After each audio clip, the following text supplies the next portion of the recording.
Assalamu alaikum wa rahmatullahi wa barakatuhu. May the peace and blessings of God be upon you. Here we are today, the Ahmadiyya Muslim Youth Association, here at the Houses of Parliament, where we will be distributing over £340,000 to over 45 charity-based organizations. Now, this £340,000 will have been collected through activities, fundraising activities, that over 8,000 youth have been conducting throughout the year. So here again, at the Houses of Parliament, where we will be distributing over £340,000, join us throughout our very auspicious and honored day. Ladies and gentlemen, would you now please warmly welcome Mr. Farouk Mirza, Chairman of Charity Challenge.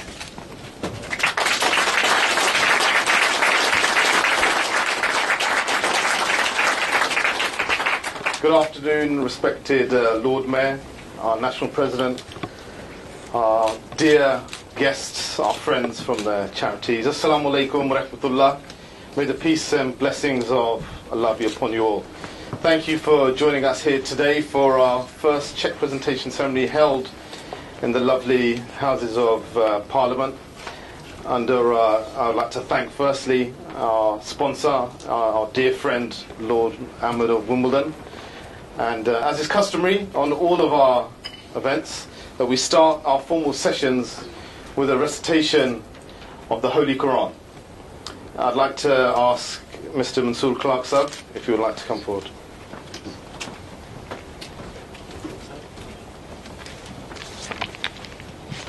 Good afternoon, ladies and gentlemen.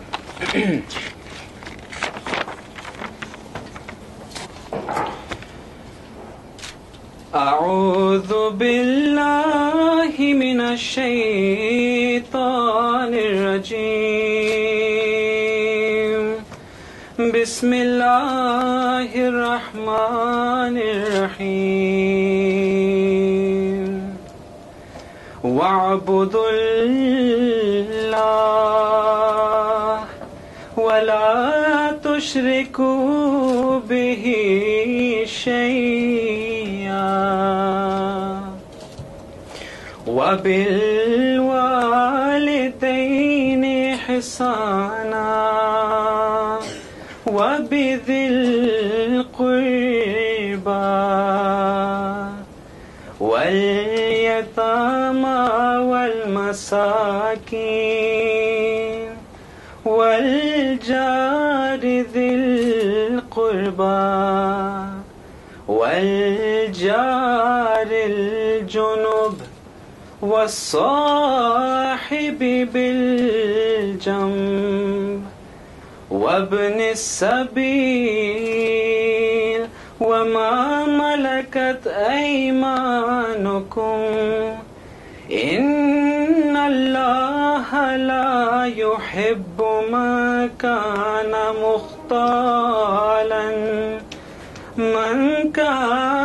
مختالا فخورا.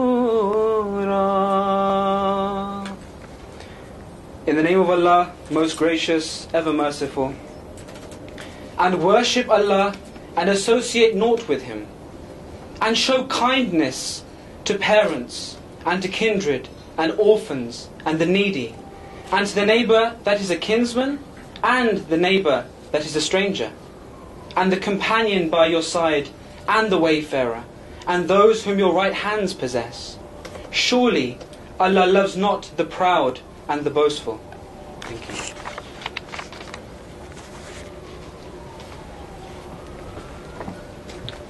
Thank you, Mansoor.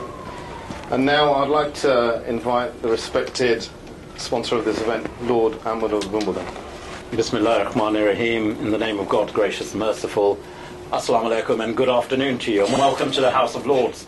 A fascinating fact, if I could begin with, the Chumley Room, as it's called, where you're present today, has a great significance in one way. They say, what are the benefits of being as a member of the House of Lords? Well, I've been reliably informed, I think, that on my 75th birthday, I'm allowed to actually hire this particular room out free of charge. So a few years to go until that happens, but perhaps you can take this as an extended invitation. May I firstly again welcome you here to the beautiful setting of the Chumley Room overlooking the Thames in the Houses of Parliament, and in doing so also extend the best wishes of the Prime Minister and my fellow colleagues in government on being here on this occasion. And it is quite an important point in time that as we look around the country today, there are a few challenges which exist. Some of you may have read a letter I recently issued alongside the Secretary of State, Eric Pickles. But it's important in the atmosphere and the climate that we are, that we recognise both the challenges that exist, that are confronting us as a united country, as different communities, diverse in our origins, in our different faiths, but proud of our country, proud and show great pride and devotion to our nation. And Britain is a phenomenal place because it does allow you to be an individual. It allows you to practice, profess, propagate your faith, no matter what that faith may be. But at that same time, we celebrate our unity, the unity of our nation, that we celebrate diversity as a strength. So whilst we look at the challenges which may exist, it is also appropriate to celebrate the contributions and the phenomenal contributions of our communities up and down the country. And the Ahmadiyya Muslim Youth Association is reflective of exactly the kind of contribution that many groups make, of different faiths, of different communities, who do the right thing, who do not see that there is a division between society, but also recognize that their role in society is to contribute to the society of which they are an integral part. And in doing so, they make it an infinitely better society.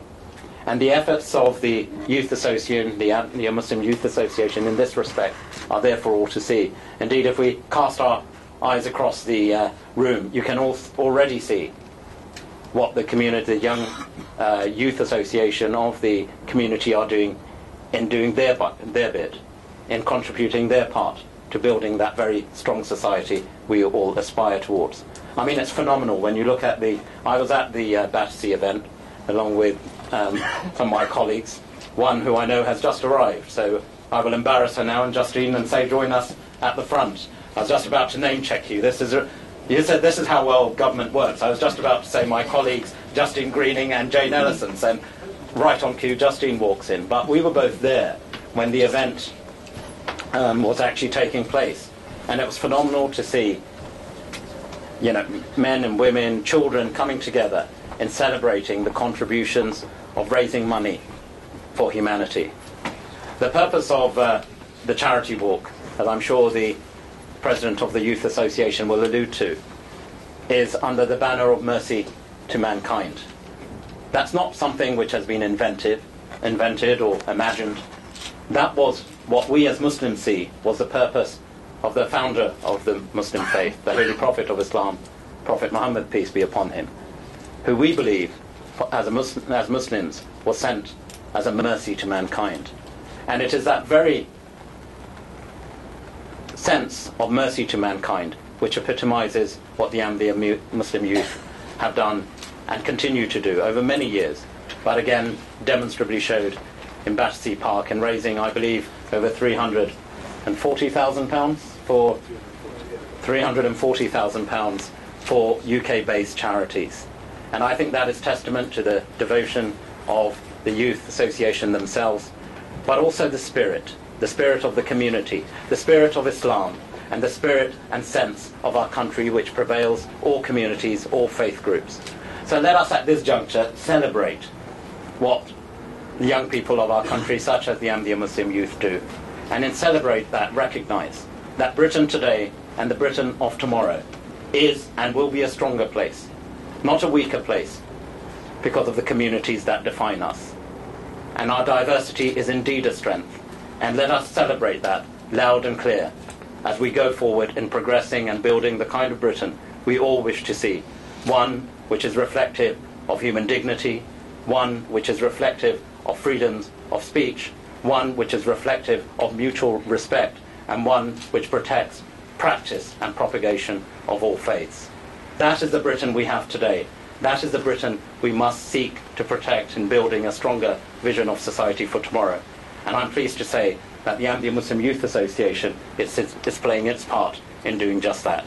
Welcome once again to the House of Lords, and this is the point where, as a minister, I sometimes have to make excuses. I've been summoned to a front bench meeting in about 10 minutes, so I shall discreetly slip out, but please do enjoy the rest of the event, and I look forward to hearing from the Youth President about the incredible contributions that the Youth Association continues to work. Well, you're welcome here with the warmest of receptions, and I hope you do enjoy this afternoon. Thank you very much.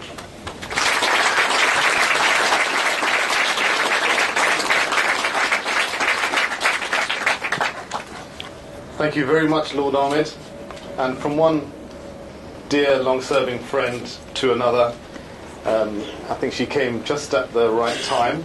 We've got Justine Greening, who's the Secretary of State for the Department of International Development. If I can ask you, Justine, to come and say a few words. Thank you very much. Well, good afternoon, everyone. And I think more importantly, I'm the Member of Parliament representing Putney, Roehampton and Southfield. So I have the privilege and the honour to have really had the very first mosque for the Ahmadiyya community located in my constituency.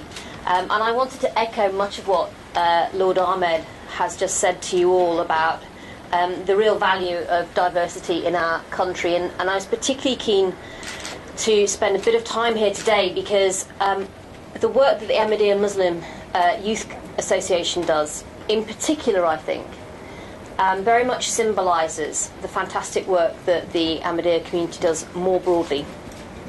And aside from it being a huge amount of fun, it raises a massive amount of money. And I remember being at the Battersea Park event, and I can say actually since then I've taken up jogging. So I might actually be able to join you at your next event and keep up for a change. But it raised a huge amount of money. And it was just fantastic to see everybody out running. I joined you on cycle rides that have been the whole breadth of the country to raise money too. But it goes beyond just raising money. I think what the Youth Association has really done is to be part of us responding to crises when they've hit. I'll never forget the discussion around young people in the Ahmadiyya community going as far afield as down to Devon to help people who've been affected by the floods. Closer to home in Surrey, helping people, and just being part of that response to those crises, I think, told me a lot about just how fantastic a group of people they are, and I think why it gives us so much hope as we look to the future. I personally believe that Britain's young people they're probably the best educated, the most connected, probably the best informed of any group of young people that we've had growing up in our country. But also I think there's a real sense when I'm out and about at my local schools, youth clubs or joining events to raise money, that it really is a generation that understands it needs to be part of the broader community and to be part of contributing to that. And I'd just like to pay tribute to all of that work because it is noticed and it is recognised and it is so very valued. Actually, certainly locally, and I know across London and much more broadly across our country. So that's why I wanted to come along today. Good luck with all of the work that you're doing. I hope with all of the efforts of the young people who are involved in the Youth Association that you can be really proud of what they achieve, but also their roles as ambassadors for the broader Ahmadiyya community. So congratulations, and I wish you luck in your next lot of fundraising events, and as I said, maybe this year's jog in Battersea, I'll join that one too. Thank you very much.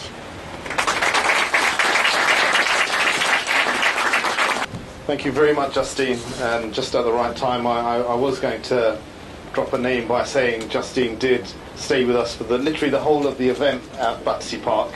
So hopefully this time we might see her with her trainers on, and that'll kick me into losing my excuse for not doing the run as well at the same time. At this time, I would like to kindly invite the National President of the AMYA, Mr. Mirza Waqas Ahmad, to highlight exactly what the event is and who we are in the bigger picture. So, Mr. Mirza Waqas Ahmad.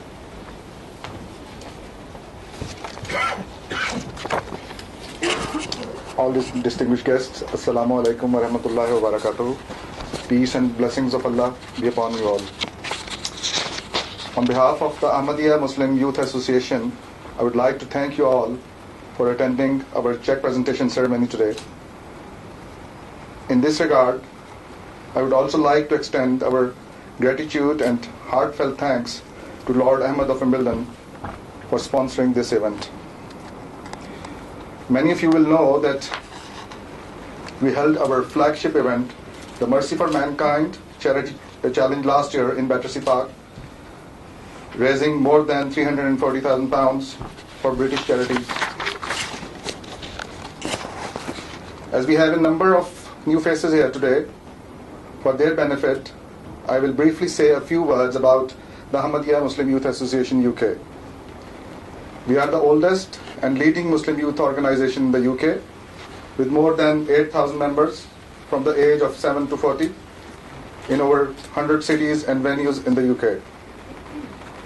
We engage in a wide variety of schemes for the benefit of British society, such as raising money for British charities, feeding the homeless, educating and empowering youth by practicing the true teachings of Islam so they fully integrate into and truly contribute to and become beneficial members of our society. Before concluding, on behalf of the Ahmadiyya Muslim Youth Association, I would like to thank you all for attending today. I will conclude with a message from the Khalifa of Islam, the worldwide leader of the Ahmadiyya Muslim community, His Holiness Sadr Mirza Ahmad, who says as follows: all distinguished guests, peace and blessings of Allah be upon you. As the head of the Ahmadiyya Muslim community, I am pleased that the Ahmadiyya Muslim Youth Association is holding its annual charity cheque presentation at the House of Lords this year. Since it was founded in 1889, the Ahmadiyya Muslim community has been constantly engaged in serving humanity throughout the world without any discrimination to creed, caste or color.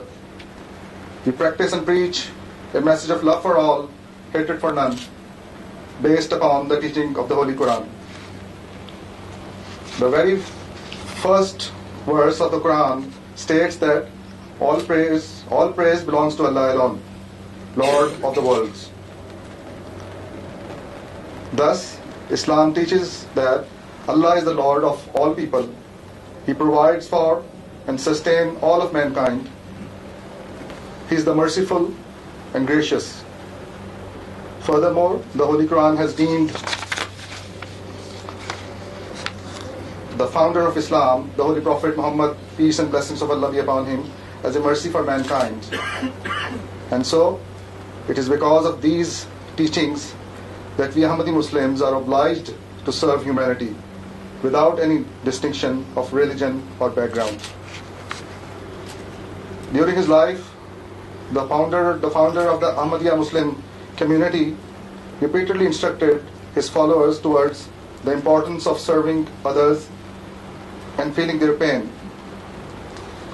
He taught that his followers should not rest until they have solved the problems of others, and they should be ever ready to bear personal difficulties or anxieties to that other could live in peace and comfort. Thus, this is the spirit that underpins the humanitarian efforts of the Ahmadiyya Muslim community and obliges us to always increase in our charitable endeavors and provide relief of those who are in need. With the grace of Allah, I am pleased that Ahmadi Muslim men, women and children of all ages are engaged in serving humanity throughout the world. The very name of the Ahmadiyya Muslim Youth Association means to serve, and so this spirit of serving others should forever remain ingrained in all of its members. Keeping all of this in view, I would like to assure all the dignitaries and guests in attendance that As loyal citizens of this country, we Ahmadi Muslims will always seek to help those who are in need and will fully cooperate with all organizations that are involved in humanitarian relief. May Allah enable us to fully understand and discharge our responsibilities to serve mankind to the very best of our abilities. May Allah, the Almighty, bless today's event in every respect. With best wishes and prayers, yours sincerely, Mirza Masroor Ahmad, Khalifatul Masih V, head of the worldwide Ahmadiyya Muslim community. With these words, I would just like to say once again, thank you very much.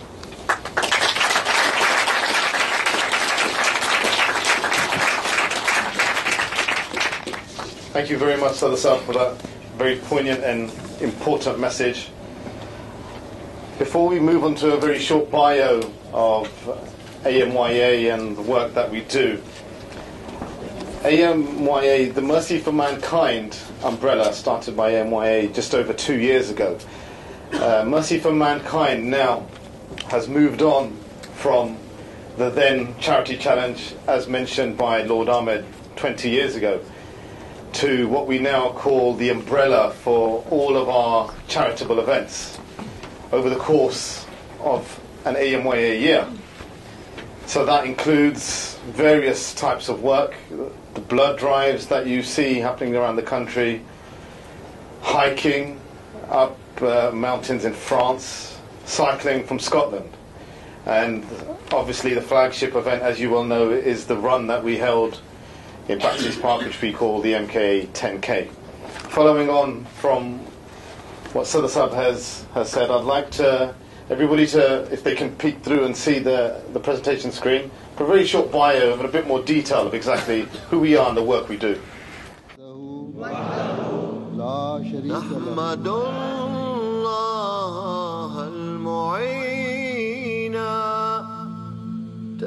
Hazrat Mirza Masroor Ahmad is the present head of the Ahmadiyya Muslim community, the most dynamic international community within Islam.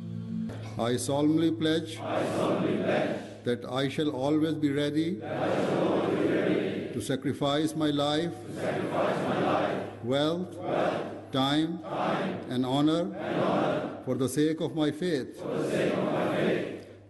country, and nation. The Ahmadiyya community works purely to please God Almighty. Therefore, if any church or other place of worship stands in need of protection, they will always find us standing shoulder to shoulder with them. The Ahmadiyya Muslim Jama'at, represented in 200 countries around the world, was established by Allah Almighty through the advent of the promised Messiah, Hazrat Mirza Ghulam Ahmad alayhi salam. He claimed to be the expected reformer of the latter days, the one awaited by all major world religions. Founded in 1889, the community has continued to spread throughout the world, flourishing under caliphate, the system of spiritual leadership established after the demise of the Holy Founder. The current successor of this movement, Hazrat Mirza Masroor Ahmad, continues the work of the Holy Founder to revive the spiritual and moral state of mankind. The movement embodies the benevolent message of Islam in its pristine purity, a movement that preaches peace, universal brotherhood, and submission to the will of God. Since its inception in 1889, the community has made every effort to preach the true message of Islam, a universal message of peace, loyalty, respect, and justice. You understand at a profound level that promoting religious freedom is an essential building block for peace and stability here and throughout the world. In this, we are allied with His Holiness, a courageous champion of religious freedom and of peace. Allah ilaha illallah wahdahu la sharika lahu. Ahmadi Muslims have earned the distinction and reputation of being a law-abiding and peaceful community. Within a century, the movement has reached all the corners of the earth and has been recognized and praised by the global community. love for all, hatred for none. Those words from your third Khalifa are more important, more crucial, more essential today than they have ever been.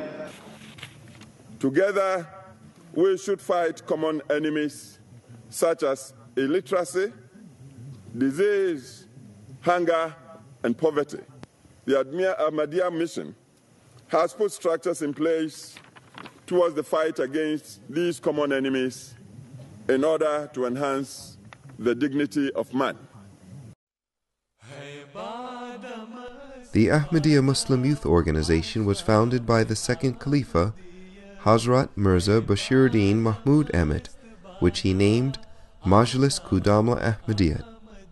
His Holiness said, "The success of a nation is dependent upon its youth. If the youth of a nation become true custodians of its traditions, then that nation can survive for centuries upon centuries. However, if the generation of the future are negligent, then a nation can never achieve success, and even the progress it can make can be transformed into failure." The organization has since grown and developed substantially in the United Kingdom and across the globe. Charity Challenge! The first charity challenge by MKA Youth was organized in May 1985 under the guidance of the fourth Khalifa. The charity challenge has evolved from just a few members taking part to well over 1,000 participants, making headlines in the national news and raising hundreds of thousands of pounds for various local and national charities. A total of over £1 million has been raised to date since its inception. Last year alone, over £330,000 was raised by the Ahmadiyya Muslim Youth Association. Wherever the movement has been established, it endeavors to exert a constructive influence of Islam through social projects, educational institutes, health services, Islamic publications. I would like to pay an additional tribute to the work being done by Ahmadis in raising standards in Africa and particularly in education. Yes, Britain has welcomed the headquarters of the Ahmadis in this country, but it hasn't become something that's become, as it were, a closed sect in Britain. It's become a community that has sought to reach out to all of us. And that's very important, because the best way to break down the barriers of misunderstanding and prejudice is for that contact to happen, and I thank you for that. The Ahmadiyyan community contribute hugely to interfaith forums, to the richness of our community, and that is the same that's reflected across our nation.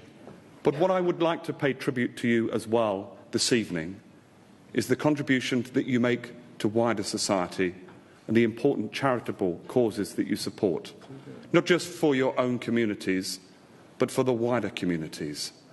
And that is to be acclaimed and that is to be applauded. Well, I think in any society where there are incidences of violence, of extremism, of prejudice, of hatred, a message of love, a message of peace, and a message not just of words but of action, also showing what those values mean in practice, doing good works, making commitments to our community both here and in other parts of the world. His Excellency was telling me about the exceptional work of the Ahmadiyya community of creating model villages in Ghana, for instance, where he himself worked many years ago. I think is a very powerful antidote to the forces of hatred, division and violence. I think I can only describe the Ahmadiyya Muslim Youth Association in this way. If you want to organise a charitable event, call the Ahmadiyya Muslim Youth Association. If you want to learn how to organise the event, call the same organisation.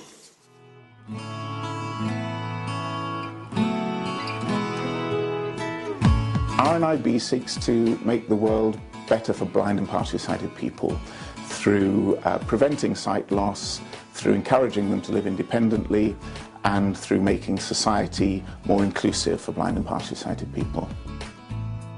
The Royal British Legion works to support the welfare, interest and memory of all those who are serving and have served in the British Armed Forces. Save the Children are the world's leading independent children's charity. We're working flat out to basically eradicate child deaths around the world. Humanity First is an international aid agency. We do a third of our work as disaster response and 2/3 as long-term projects. We're looking to empower and instill local people in the developing world so that they're less reliant on aid in the future. Now, the Royal Hospital for Neurodisability is a national and a local charity, and it is our mission to enable the people who we care for, who suffer from disabilities caused by neurological impairment, to lead the best possible quality of life. Leukemia Lymphoma Research, our aim as a charity is to beat blood cancers. There's so many blood cancers out there, lots of people don't know, but there's over 100 blood cancers out there. So Leukemia Lymphoma Research, our job as a charity is to eradicate all blood cancers. Barnardo's is the largest children's charity in the country, supporting over 100,000 children, young people and families. We are a 24-hour free helpline for children and young people. Great Ormond Street Hospital is a world-class children's hospital. Supporting Macmillan is a way of people being able to do something practical to help anybody who's affected by cancer. Our organisation is accessible across the board through our helpline, through our website and also through the cancer professionals. And we really, really appreciate all the help and support that AMYA is giving us. Without voluntary contribution from those in the community, Barnardo's would not be able to survive. And so it's with a grateful heart that I say thank you to everyone at Ahmadiyya Muslim Youth Association for doing so much last year in the 10K challenge, for raising £11,000.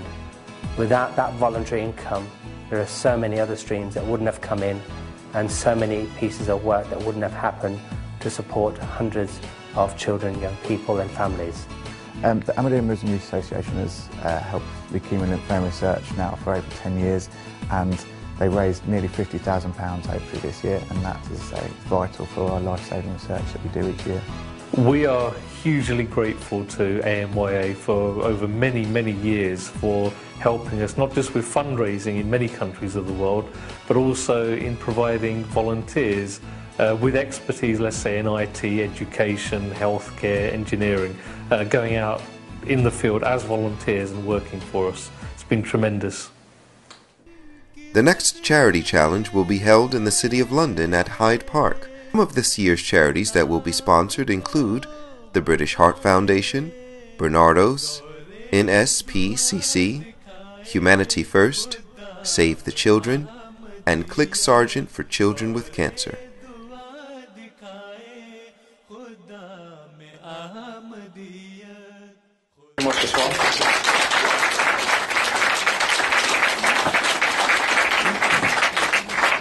And now at this time I'd like to, if I can request a few guest speakers to come and say something to you all very shortly. Kate Harris, who we've got a very long friendship with, of the historical royal palaces. Can I ask Kate Harris, please?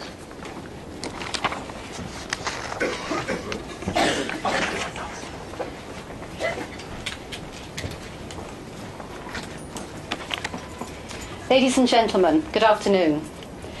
First of all, I'd like to thank Lord Ahmad of Wimbledon and the President of the Ahmadiyya Muslim Youth Association, Mirza Waqas Ahmad, for inviting us to this wonderful reception here today in this fantastic venue. My name is Kate Morris and I'm one of the HR managers at Historic Royal Palaces. HRP is a charity also, and we're responsible for looking after 6 historic sites, 5 here in London and 1 in Northern Ireland. It's a great privilege for me to be here today to address you in this magnificent site, given those that have spoken before me today and also over its many years of history. But I am here with 3 colleagues to represent HRP, and with HRP's responsibility for caring and managing royal palaces in the UK, it is very appropriate that we are here in the historic Palace of Westminster. Westminster is also symbolic of the representation of the people of the UK and democratic government on behalf of all of its citizens, whatever our origins over the centuries. So it is a very fitting venue for me, on behalf of HRP, to congratulate and thank you for all the charitable work that you do. Our organisations have established a relationship over a number of years. Most recently, this has been evidenced by your wonderful contribution to the installation at the Tower of London. Blood-swept lands and seas of red. This is where we had 886,246 ceramic poppies planted by volunteers from across the UK, and particularly from your association. Each poppy represented the life of each British and colonial serviceman who died in the First World War. This living art installation provided a poignant commemoration of the outbreak of the First World War, which was seen by an estimated 5 million people, and through press and online coverage reached a staggering 1.5 billion. This whole project also raised millions for 6 military charities. We particularly appreciate your support with this project and your willingness to encourage young volunteers from the Ahmadiyya Muslim Youth Association to participate in this unique role. In your organisation's role as Employment Ambassador with HRP, our HR team was delighted to be invited to your mosque, where you hosted a meeting for us and provided us with a very warm welcome. In 2012, you hosted the successful charity challenge that's been mentioned earlier, the 10K run, in the moat at the Tower of London, and that was to mark the Queen's Diamond Jubilee. This raised over 300,000 for various charities at that time. Your motto of love for all and hatred for none is strongly evidenced in all of this wonderful charitable work that you fulfil. And I'm delighted to be returning to your mosque tomorrow with Nazir Galani, our diversity officer, to continue to build on our relationship. So again, sincere thanks from the Historic Royal Palaces for all of your work, and I look forward to working with you again in the future. Thank you.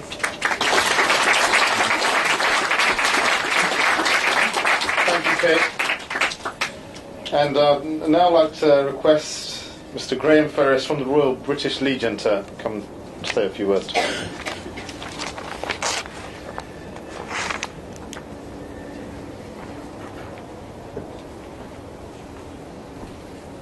Thank you. Good afternoon, everybody.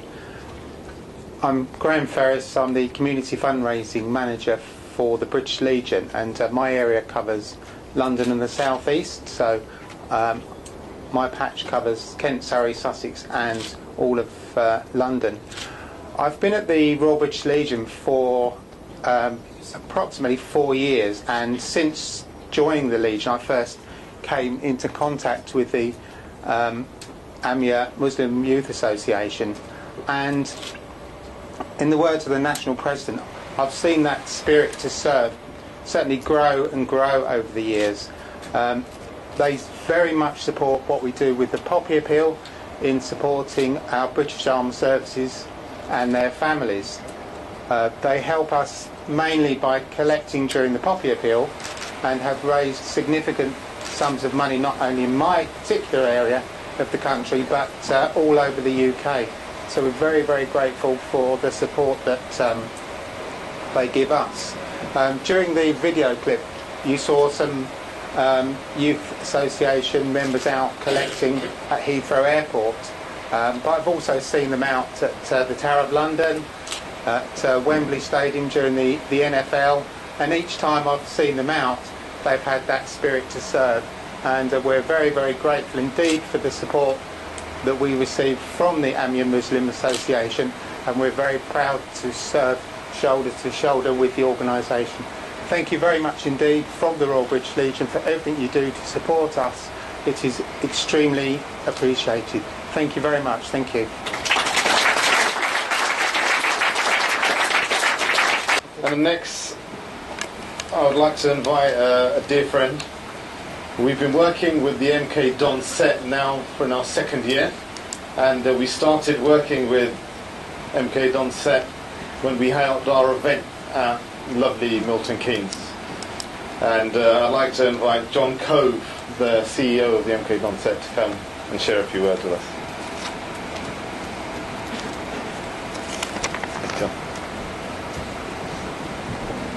Thank you very much, and may I say what a privilege it is to be here talking to you all about our partnership with ANYA today. I think the power of partnership is there for all to see. As a charity that's linked with a football club, we're very fortunate to have the power of using sport and using that power of our own brand to actually reach those harder to reach communities. But the partnership with AMIA has allowed us to go that stage further and engage even more people in a range of activities that they might not normally get the opportunity to do. And in Milton Keynes, that is lauded as being the #1 city for growth in a region that's one of the powerhouses, economic powerhouses of the country, it actually has a lot of hidden pockets of deprivation and poverty that our charity works very, very hard to mitigate in the face of everybody being much more in privileged positions. But this organisation is fantastic.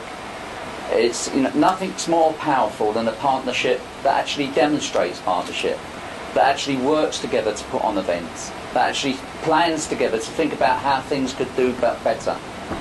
We've even got some of your number jumping out of planes for us.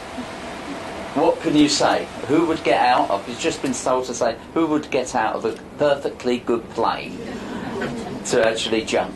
But that's what some of your number did.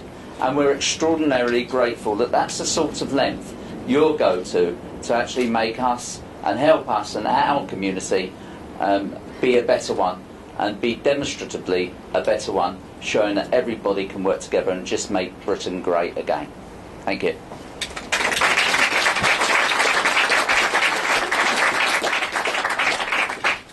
And I'm looking at that brave fellow as we speak.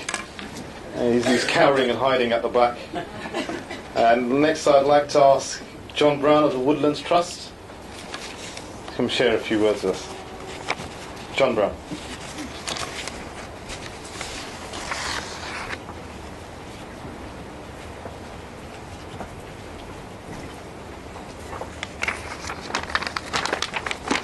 Thank you all for inviting us here today. We've been given the opportunity to say a few words about the way the Woodland Trust has worked with the Ahmadiyya Association over the last few years. They have certainly been bettering our environment, and it's been great fun working with you all. The Woodland Trust has an ambition to see a UK rich in native woodland and trees, enjoyed by all. We feel that everyone in this world benefits from trees and woods, even if they never get out to visit them to appreciate them in their natural state. Although I would always encourage everybody to spend reflective time in an ancient woodland in this country. We rely on the natural world to supply us with the essentials of life, such as clean air, water, food and fuel. I want to share with you some of the numbers around the woodland heritage. There's only 13% of the UK that is wooded, and only 2% is ancient, our really precious resource. Over the last 4 years, the Woodland Trust have worked with all our partners to create 6,090 hectares of new woodland and national projects such as the Queen's Jubilee, 60 Diamond Woods, Heartwood, our largest native woodland in England, and now our Centenary Woodland Project, with one in each country of the UK to commemorate the First World War. To do this, we need a lot of volunteers, and as an example, all trees planting at Heartwood have been planted, 600,000 are being planted by volunteers. And I see many of you in the audience have turned out in all weathers to help. There's nothing in the world like standing in the pouring rain at the end of the day to survey what you have achieved. I want to take this opportunity to thank the Ahmadiyya Muslim Association for all their efforts over the past few years to supply a willing group of people, up to 200 at a time, and I look forward to see them all at future planting events. There's an old Chinese proverb that says, "A society grows great when men plant trees whose shade they know they should never sit in." I hope you can all appreciate how important this partnership is to us, and I look forward to seeing many more members of the Ahmadiyya Youth Association at future planting events. Thank you very much for your help in the past.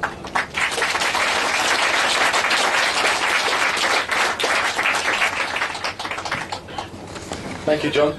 And I'd just like to add that since 2008, the AMYA has helped plant near 100,000 trees. So that's a phenomenal effort. Next, I'd like to invite the Mayor of Waverley up to say a few words. I'm putting her on the spot slightly, so please forgive me. No, the Mayor of Waverley. Well, they'll have to forgive me. Good afternoon, everybody. It's an immense privilege to be here, and I'm absolutely delighted to have had the opportunity of getting to know the Ahmadiyya Muslim Association. I'm Liz Wheatley, as I said, Mayor of Waverley, southwest corner of Surrey, allegedly, well, the 10th apparently best place to live in, but also with its own pockets of deprivation, which is where my charity comes in, which is the Citizens Advice Waverley, because everybody in need invariably at some point needs to turn to the CAB for assistance, guidance, advice, whatever. The nation's lifeline. But I had the privilege first of coming into contact with the association very soon after I came into office, when the ladies asked me to their multi-faith seminar. That was great fun. Then the Farnham Mayor had his charity, Post-19, for the disability in Farnham, and I was invited to the fair, I guess it was, a fundraising event. They actually managed to get me on a horse at that event. That's very rare. I had the great privilege of addressing the annual convention at Alton. I took my glasses off there because there are apparently at least 19,000 in the tent, and I thought people would recede into the mist if I did that. Less terrifying. And then I also had the immense privilege of coming to the Peace Convention at the mosque last November. I couldn't agree more that it is understanding that breeds peace. We need friendship. The world is so fragile at present. We need to be closer, whatever we can do. I'm extremely grateful to our Ahmadiyya Muslim Association. I believe Ijaz, the Vice President, unfortunately his father is ill. My best wishes to Ijaz and his father for a speedy recovery, are going to do a sponsored walk for my charity. So I thank you all very much indeed, and great pleasure to be with you. Thank you.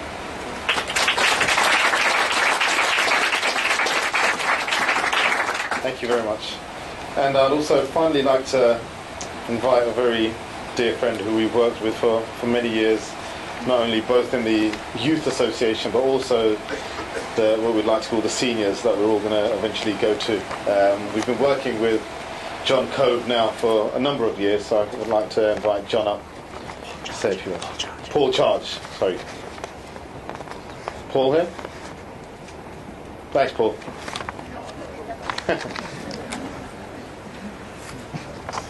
I noticed John was staying quiet. He wanted twice the money, yeah?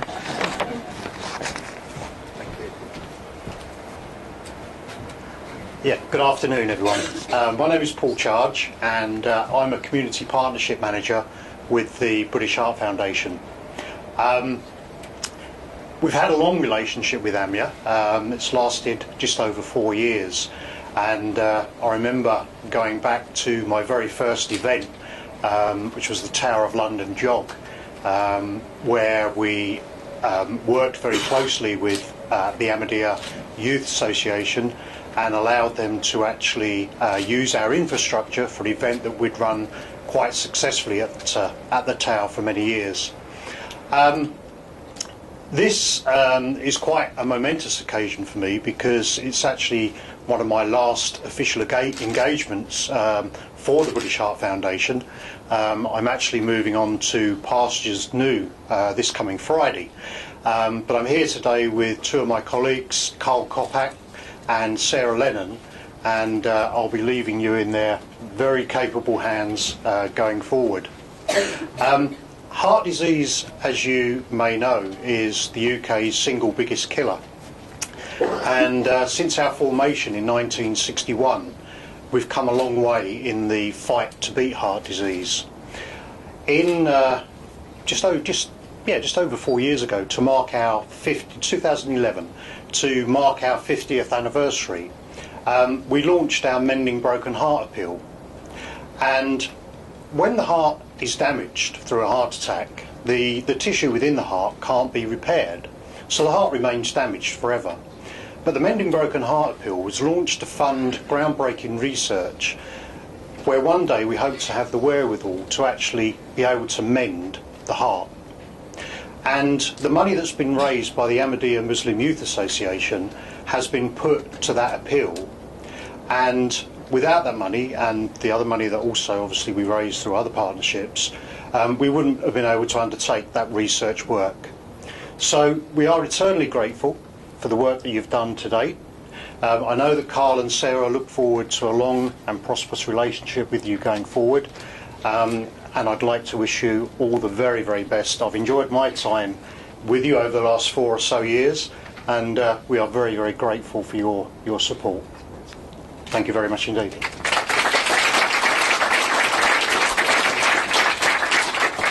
Thank you very much, Paul. And now moving on to the point that we've all been waiting for, which is the distribution of the cheques to all our charities. Before we start the formal presentation, I'd just like to give a background on how the money is collected. Since, as our national president mentioned earlier, since the mid-80s, when the famous Charity Challenge was formed under the guide of our fourth head of the community, then we actually started with one charity, Save the Children, and we raised a few £1,000s. I think it was the leadership of our now national president as well. We raised a few £1,000s for one charity. Since then, the event has not only morphed in numbers, but it's also morphed in the amount of charities that we raise money for.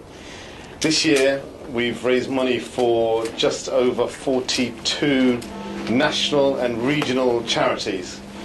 And starting off from a few £1,000s in the 80s, we've now raised a total of, from 2 nights ago, of £340,000, which is a fantastic effort from all of the volunteers around the country.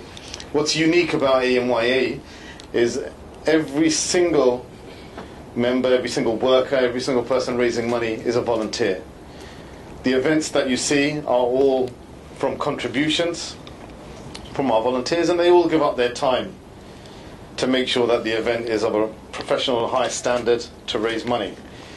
And all the relationships that we built all year round, each year what we like to do is like to add more charities under our Mercy for Mankind umbrella. And this year we've got 44 charities, but the amount of money collected is dependent upon our depth of our relationship with that charity. So I guess what I'm moving on to, some charities will get a certain amount, and depending on our relationship and how closely we worked with the charity, that's how our contributions are finalised. So starting off, if I can request respected National President, if he can join us, and our AMYA National President, to please the presentation of our cheques.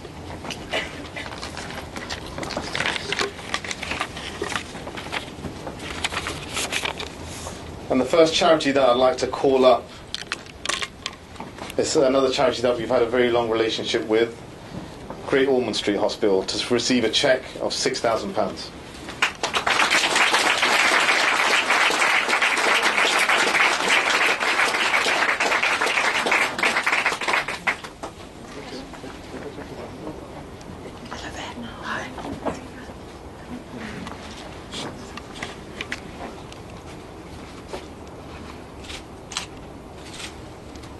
Thank you. The next charity I would like to call up is another charity that's actually quite close to our London headquarters. It's Royal Hospital for Neurodisability. If you could come up and receive a cheque for £1,000.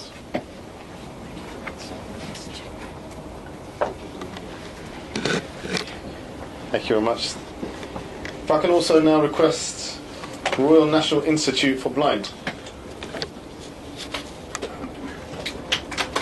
And they're receiving a cheque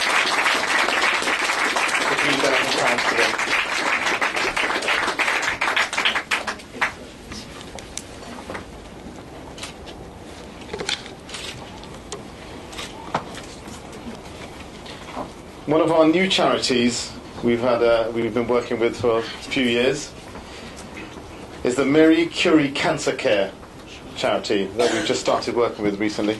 If I can ask them to come up.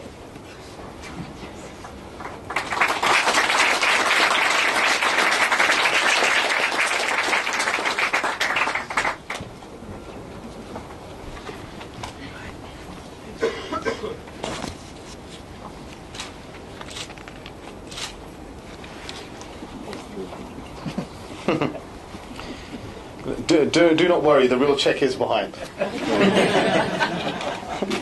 Next, can I ask the Silver Line charity to please come up?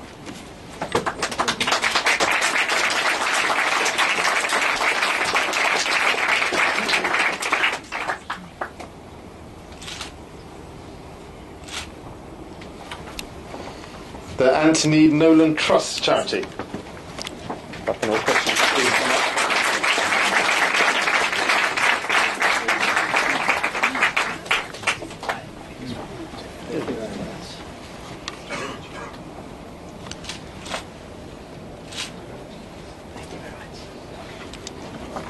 Next, another charity that we've had quite a long relationship with is the NSPCC. If they could come up and receive a cheque for £1,500.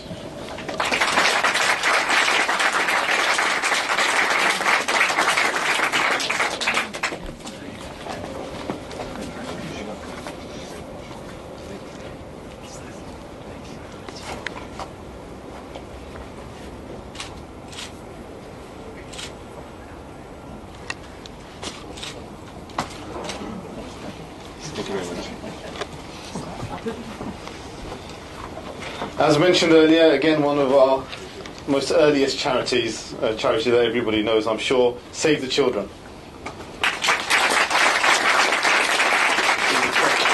£7,500. Thank you. Another new charity this year, they started working with us, I believe, in 2014, and they did a bit of work with us on the actual event last year as well. If I can request Surrey Search and Rescue to come up and receive a cheque.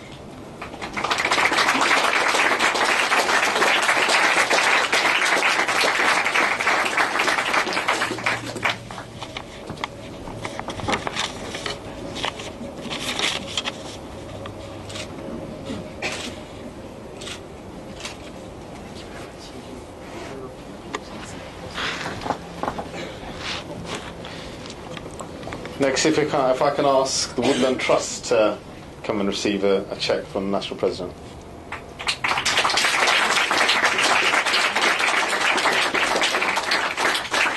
Thank you, John.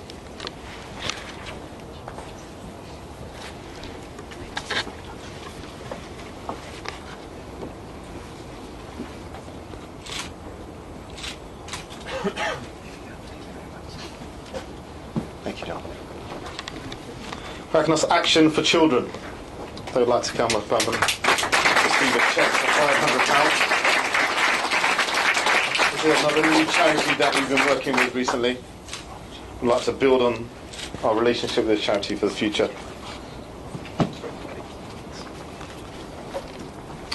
Next, we have a charity which I'd like to give a slight background to, the youth arm of AMYA, which is Majlis Khuddamul Ahmadiyya, which starts from 7 up to 15.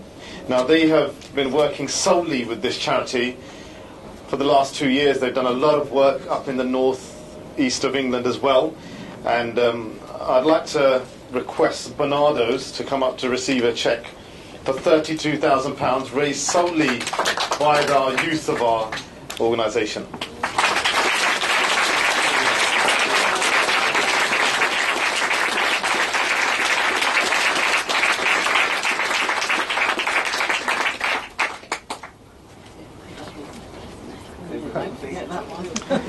Again, the youth have worked very closely with Bernardo's this year.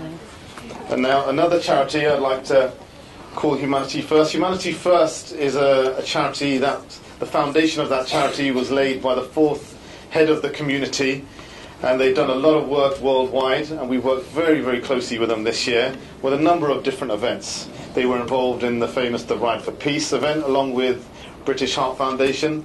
So we've also done various hikes for them as well, and they supported us in a telethon as well this year for the first time. So jointly, the youth have helped raise this year £126,000 for Humanity's Thirst. If I can ask Humanity's Thirst.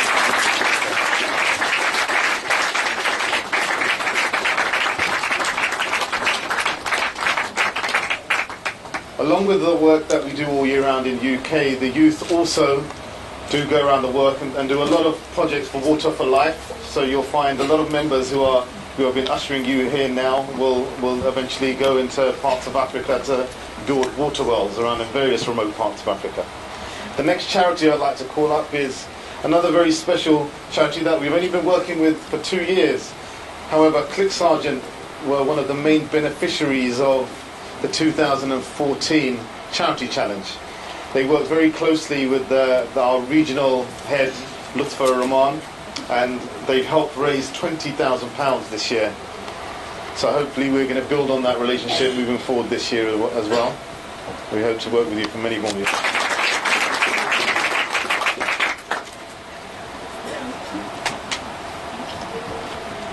Another new charity this year is, if I can like to request Serbon to come up and receive a cheque for £500.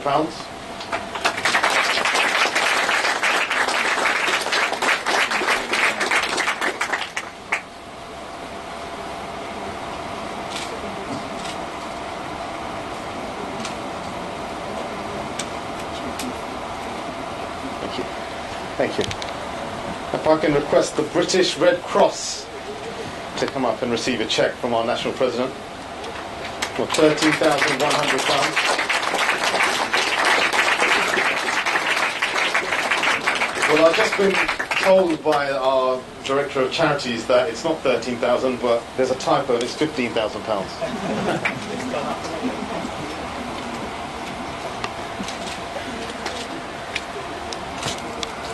£15,000. Thank you very much.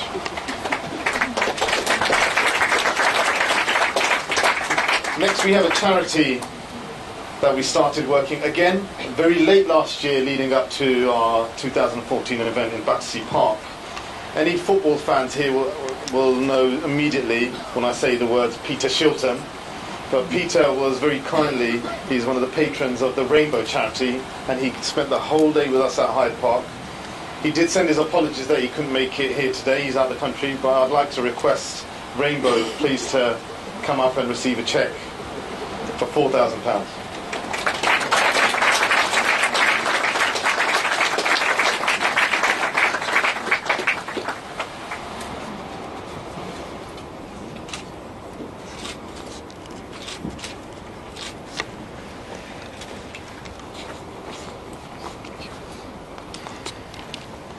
I'd like to also request Global Minorities Alliance.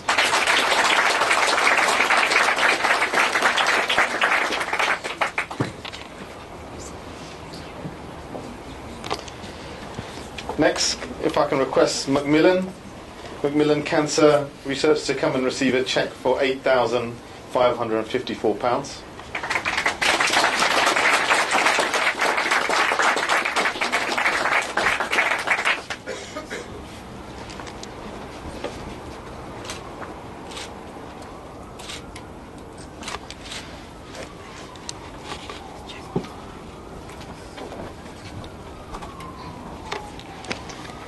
Can I ask Leukemia Research to come and receive a cheque from £3,000 from the National President?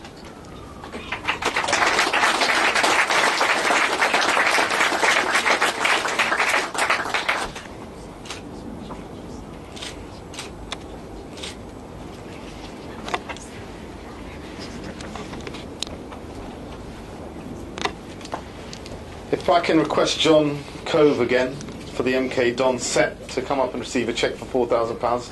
I believe it's Dennis is coming with him.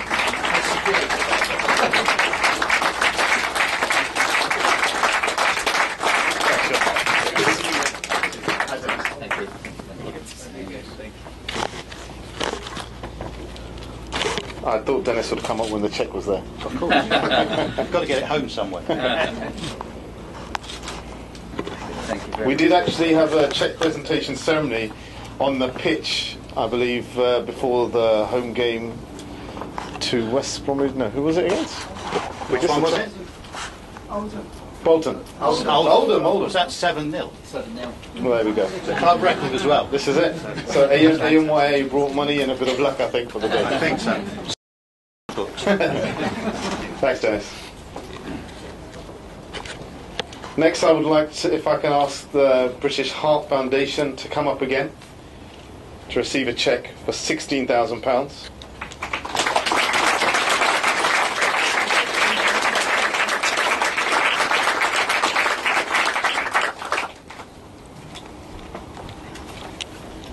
Thanks, Paul.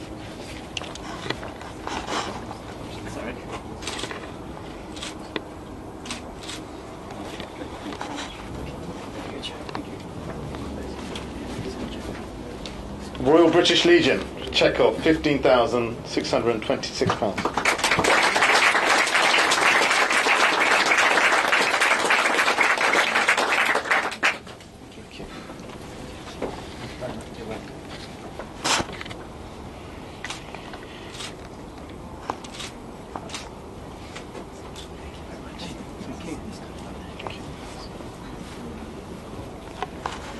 Next, our AMWA National President felt that a donation towards the Citizens Advice Bureau of Waverley for a cheque of £1,000.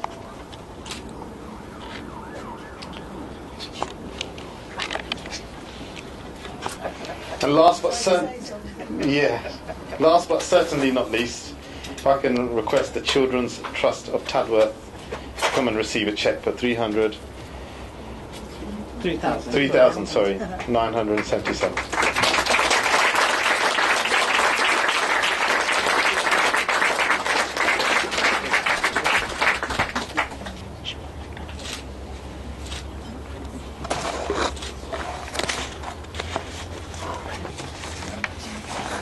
There were a number of charities that couldn't make it today. In total, there was another 10 charities that couldn't make it with us today, so I'm sure they will be with us on the day. But thank you very much for the cheque presentation ceremony, the formal session. And if I can humbly request one of our dearest friends, Siobhan McDonough, the MP, to come and say a few words for us. Thank you, Siobhan. Oh, hello everybody. Welcome to, if I look at the carpet, the House of Lords. I hope you've had a very lovely occasion. I'm sure that everybody from every part of the country and from every charity and organisation represented here would like to thank the Ahmadiyya Youth Organisation for their great success and their enormous generosity.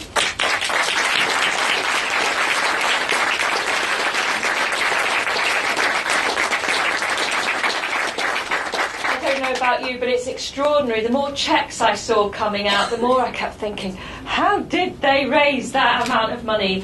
But however you did it, we are all enormously grateful to the contribution that you make to all our communities and all our organisations, and for the breadth and depth of your heart for so many people in so many difficult situations. Thank you so much. Thank you so much.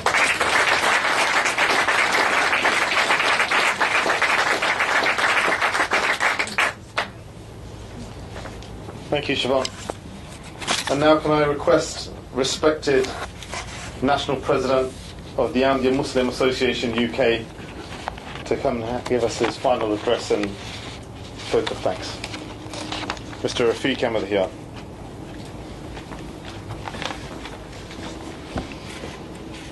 Bismillahirrahmanirrahim. Assalamu alaikum wa rahmatullahi wa barakatuhu, and good afternoon. It is indeed a great pleasure for me to be here this afternoon, on this very pleasant afternoon. It was raining earlier, but now you can see the sun shining. Perhaps that's an indication of the goodwill that God's bestowing on us after this ceremony. We are living through some very troubled times at the moment. The recent events of Paris, the issues with ISIS, the issues with Boko Haram, and a whole range of other organizations who have tainted the name of a very peaceful religion called Islam. And this has made the whole society reflect on what type of a society we want to live in. After the events of Paris in particular, I think the whole of the Western world looked to see what is it that we want. And the one loud noise that came from every corner was that we must have freedom of speech, and that we must be able to express ourselves freely in the society that we live in, irrespective of whatever danger that we may face. And there is a presumption that perhaps Islam does not give freedom of speech, but this is the furthest away from the truth. 1400 years ago, Islam gave freedom of speech and rights to other minorities, which at that stage, if you look 1400 years ago, were not available in the world. And you only have to look back at that stage. 1400 years ago, the Charter of Medina was instigated by Prophet Muhammad, peace be upon him, which actually gave rights to each and every minority living within that place, that they were able to practice freely. They could have freedom of speech, freedom of conscience, freedom of faith. And that charter became the very essence upon which later on, if you look through the history of Islam, Islam gave freedom of all communities that lived within their particular areas of authority. So, where are we? What has gone wrong? Why are we in this very messy situation today? The reason for that is that Muslims have forgotten the true teaching of Islam, and they have moved away, and for some political reasons some of their leaders have misinterpreted some of the injunctions, and therefore this whole issue that we see now, where women are denied rights in Saudi Arabia, where we are seeing ISIS chopping heads off, none of these things have anything to do with Islam. Indeed, Islam gave rights to women 1400 years ago when women had no rights. It's only very recently that even in the West, women have been given rights. And 1400 years ago, the women were given the rights of inheritance. The women were able to be equal members in society. Indeed, the wife of the Holy Prophet, Hazrat Khadija, she was a businesswoman, and a very successful businesswoman. And indeed, in the earlier period, she actually gave employment to the Holy Prophet to work with her. So that was the society that was created 1400 years ago. And today what we see, unfortunately, in a lot of Muslim countries, is they have forgotten the very basic teachings of Islam.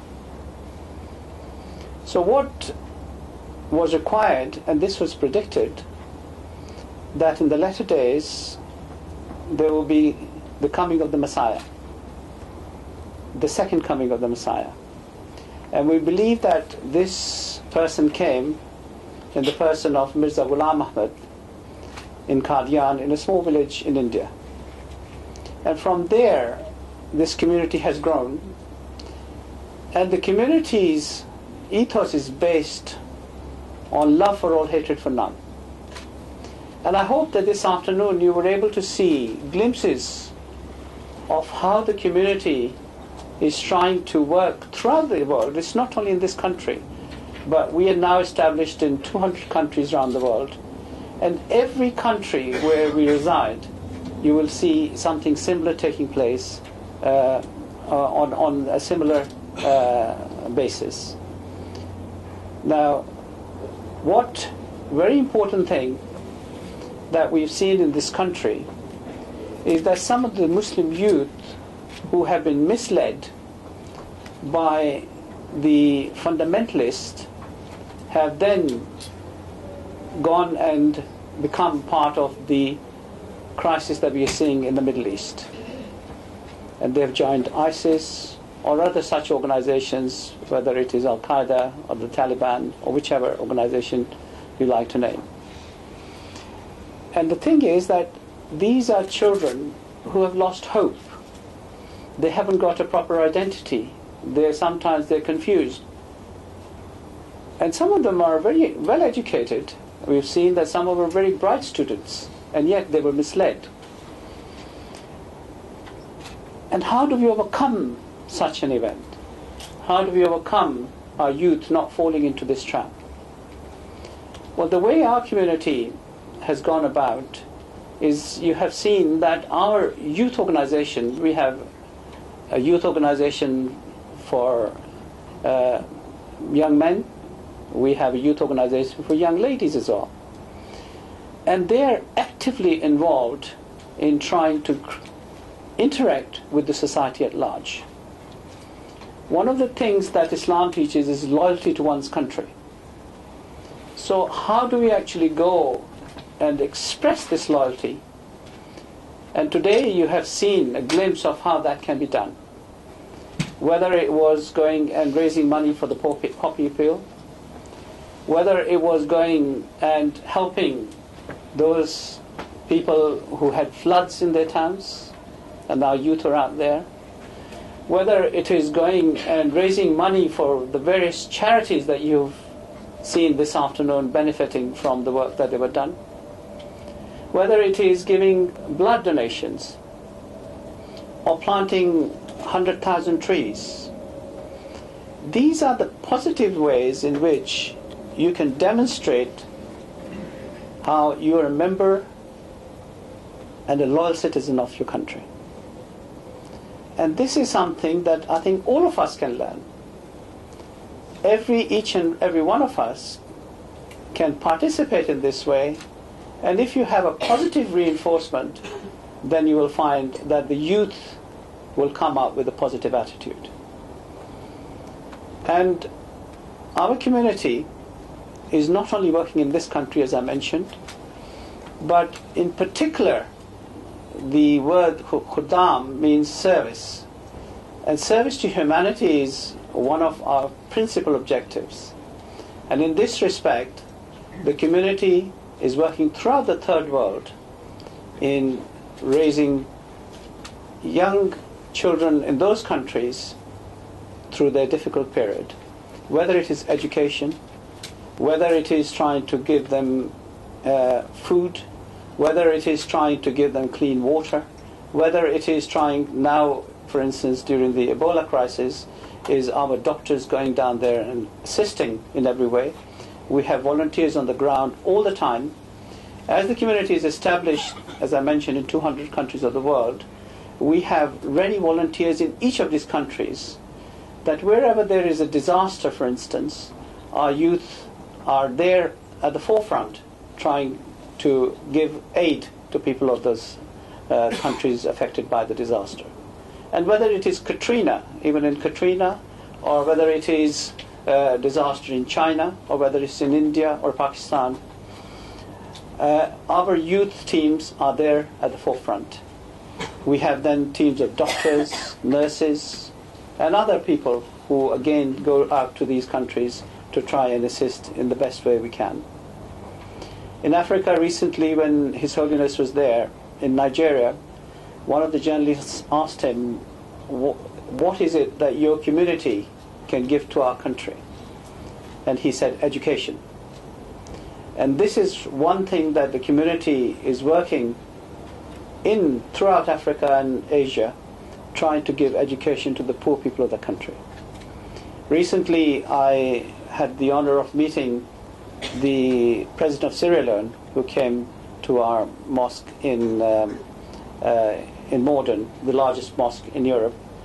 And he met His Holiness there, and afterwards, when we were sitting down with him, he had 5 of his ministers with him, and the High Commissioner. And 4 of the ministers actually had been educated in Ahmadiyya schools, and they were not Muslims at all, they were Christians. But they had gained education in Ahmadiyya schools, and those schools are now acknowledged in those countries as some of the best schools in the countries. And the reason for that is that, again, we have educationalists, we have very senior people who go and give freely of their time to be part of that process. So really, what we need in this society is really a way in how we can create peace and harmony in the society. Now, when we talk about freedom of speech, we also have to understand what freedom of speech actually means, because recently there's been a lot of discussion on this matter. In this country, for instance, whilst we have freedom of speech, but it comes with certain responsibilities. And these responsibilities means that just because you have freedom of speech, you should not go and abuse other people. There are hate laws in this country. There are other laws in this country that prevent us from just gratuitously going and abusing other people. In the same way, I think it is very, very important that as a society, we should see, when we come to freedom of speech, that whereas you have faith leaders, leaders of various faiths, we should not abuse them either, because that is not freedom of speech. All we're doing by doing that is hurting the emotions of lots of people throughout the world. There are 1.5 million Muslims in the world.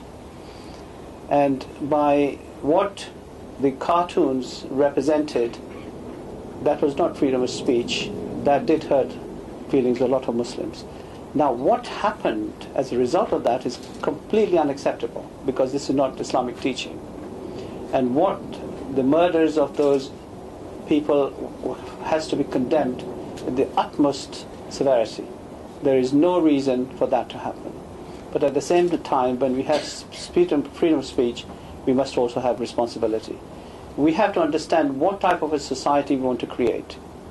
If we want to create a peaceful and harmonious society, then we have to act in a way which brings all the various communities together. We live in a multicultural, multi-faith society, and we have to respect each other. It's only when we start respecting each other that we lay the foundation of a peaceful and harmonious society. And I think it is very, very important that as a society we reflect on these things. And it is very important to have freedom. And it is very, very important that in this country, I feel that this country is one of the greatest countries in the world. I've lived here most of my life. And I've seen London, which is perhaps now the most cosmopolitan city in the world and the most tolerant city in the world. I've seen it transform from where we had only the indigenous population to now a very cosmopolitan city. And the mixture of people from different parts of the world has brought such a richness to our country, to our town, to our city. And that has improved and made it a very tolerant city. After 7/7, there was a fear that there would be a reaction. But there was no reaction because we have learned to be tolerant. We understand each other. Us living together in peace and harmony will create a better future for all our children. So once again, I'd like to thank everyone this afternoon who are here. May God bless you all. And let us hope that somehow in the future we can create more peace and harmony in the society through these type of events and bringing everyone together under one umbrella and trying to live, to learn, and to live in peace with each other. Thank you very much.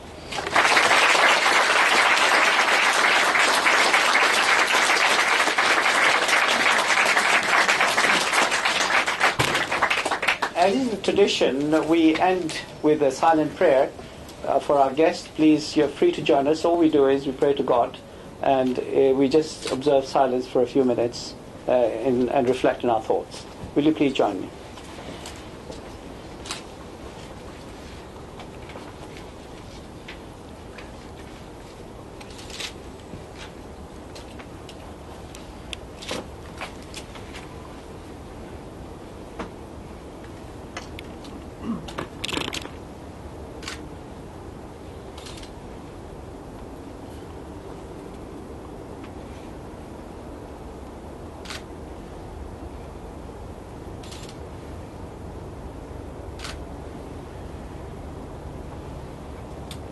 Ameen.